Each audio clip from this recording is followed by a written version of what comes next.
Kirby games have never shied away from innovation. Tilt and Tumble included accelerators for motion-controlled gameplay, Canvas Curse gave us a stylus-focused platforming experience, and Mass Attack meshed the Kirby brand with Lemmings-style mechanics, just to name a few. The desire within HAL to always push Kirby forwards in some way has been a core thread of the franchise, and it's definitely present in Kirby and the Forgotten Land. Way back in the GameCube days, Nintendo and HAL were hoping to bring Kirby into the world of 3D.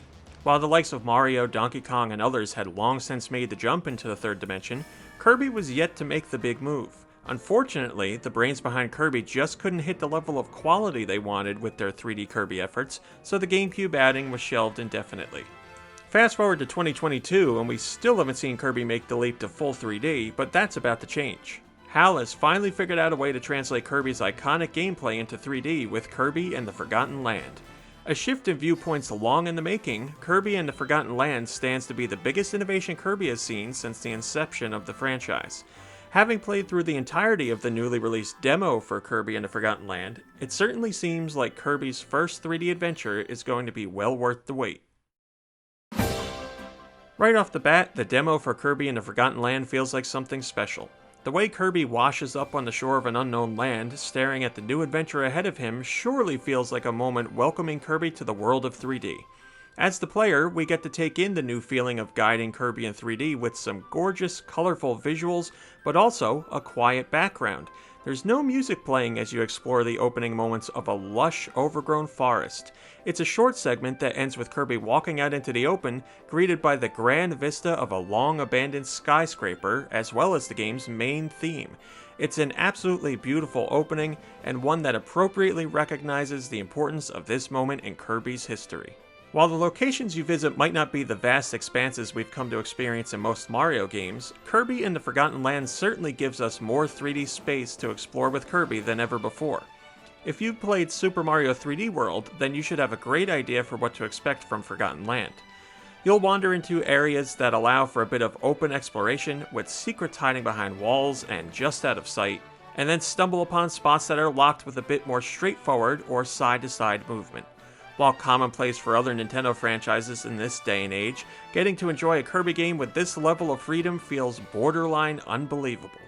All of Kirby's traditional moves feel brand new, as now you're using them within a 3D space. Tossing bombs is much more hectic, sword fights allow you to dance around enemies, and the cutter offers more range than ever. In just a few short moments with the demo, I could see how using Kirby's infamous copy abilities in 3D would present all sorts of new gameplay opportunities. It also added a slight layer of challenge to the demo, which isn't something Kirby games are known for, at least when you're talking about the main quest content. Don't get me wrong, the demo for Kirby and the Forgotten Land is incredibly easy, but there is a tiny bit of getting used to Kirby's copy abilities and traditional moveset in this 3D setting. As indicated by recent trailers, the real star of the show in Kirby and the Forgotten Land is Kirby's new Mouthful mode. Kirby can now suck up some pretty giant items, letting him take on their shape as well as all new abilities. This demo lets you take the Mouthful mode for a spin in multiple ways, giving you the chance to chop down on a car, vending machine, and traffic cone. Even in this demo, the early examples of Mouthful mode show how exploring the environment in new Kirby forms will create unique puzzles and challenges. Most importantly, the Mouthful mode abilities are just plain fun. Zipping around as a car at super speeds and smashing through cracked ground as a traffic cone were an absolute blast, and they make me incredibly eager to see what other oddities we can gobble up. The demo even throws in a boss fight, which does a great job of showcasing just how engaging and cinematic these moments are going to be. Thanks to the new perspective, Kirby's foes now appear bigger than ever, with the gorilla boss in this demo easily towering over Kirby. He's also got quite a repertoire of moves, providing a rather decent challenge early on. If this battle is any example of what we can expect later in the game, then we should be in store for some really memorable tussles. Kirby and the Forgotten Land's demo can be wrapped up in under a half hour, but for me, it did exactly what it needed to do in that time. It showcased just how big of a game changer Kirby's move to 3D is, and it left me wanting more, a lot more. I was really excited to get my hands on Kirby and the Forgotten Land since its first reveal, but now having played a tiny sliver of the final game, the wait for launch is going to be that much harder. I greatly enjoyed everything I saw and did, and I know what's ahead is going to be even more impressive.